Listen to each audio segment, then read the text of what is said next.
আরজি কর হাসপাতালের আর্থিক দুর্নীতি মামলার তদন্তে অতীন ঘোষের বাড়িতে হানা দিল সিবিআই। টানা 4 ঘন্টা ধরে তাকে জিজ্ঞাসাবাদ করে কেন্দ্রীয় গোয়েন্দা সংস্থার অফিসারেরা।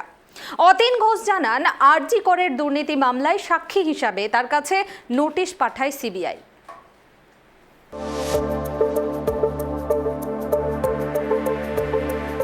আরজি করে ধর্ষণ খুনের ঘটনার পর প্রকাশ্যে আসে আর্থিক দুর্নীতির বিষয়টি।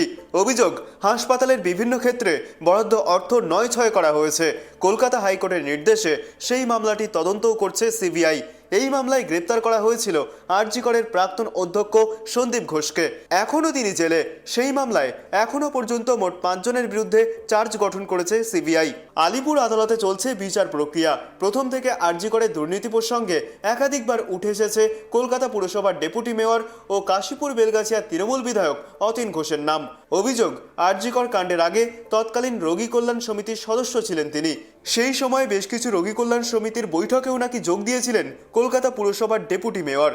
শুক্রবার অতীন ঘোষের বাড়িতে হানা দেয় সিবিআই। দুপুর 2:30 নাগাদ তার উত্তর কলকাতার বাড়িতে যান সিবিআই আধিকারিকরা।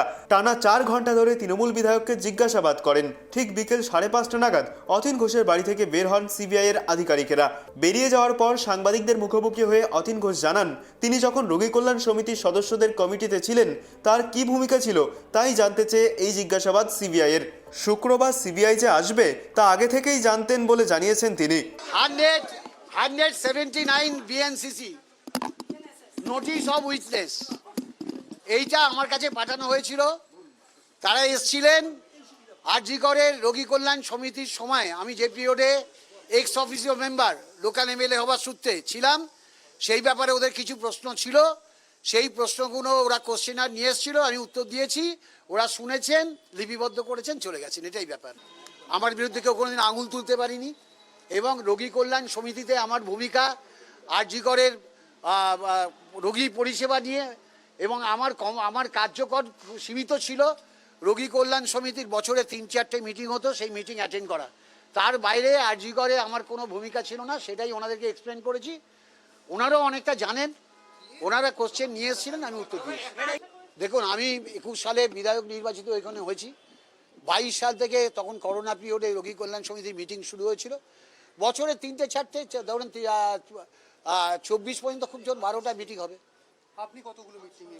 আমি 8-10টা মিটিং অ্যাটেন্ড করেছি, সব করা পারিনি। এটা 179 BNSS, Bharatiya Nyaya Sanhita certificate, notice of witness. Notice of witness.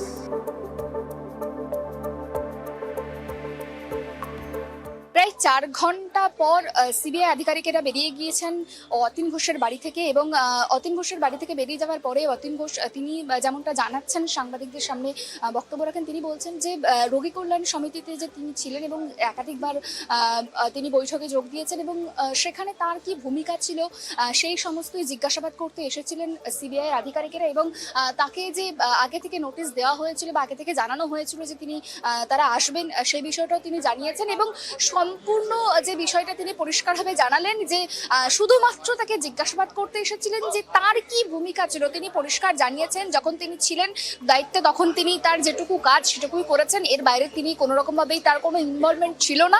তবে গোটা বিষয়টায় তিনি বলছেন যে শুধুমাত্র জিজ্ঞাসাবাদই করেছেন এবং পরবর্তী ক্ষেত্রে যে ডাকার বিষয়টা, সেই বিষয়টা যখন জিজ্ঞাসা করা হয় তিনি বলেছেন যে সেই বিষয়ে কিছু জানানো হয়নি। তবে আজকে যে এসেছিল সিবিআই আধিকারিকেরা, তারা যে আসবেন সেই বিষয়টা কিন্তু আগে থেকেই জানানো হয়েছিল। ক্যামেরায় বরুণ ভান্ডারীর সঙ্গে সুপর্ণা ঘোষের report, tribe TV Bangla, Kolkata.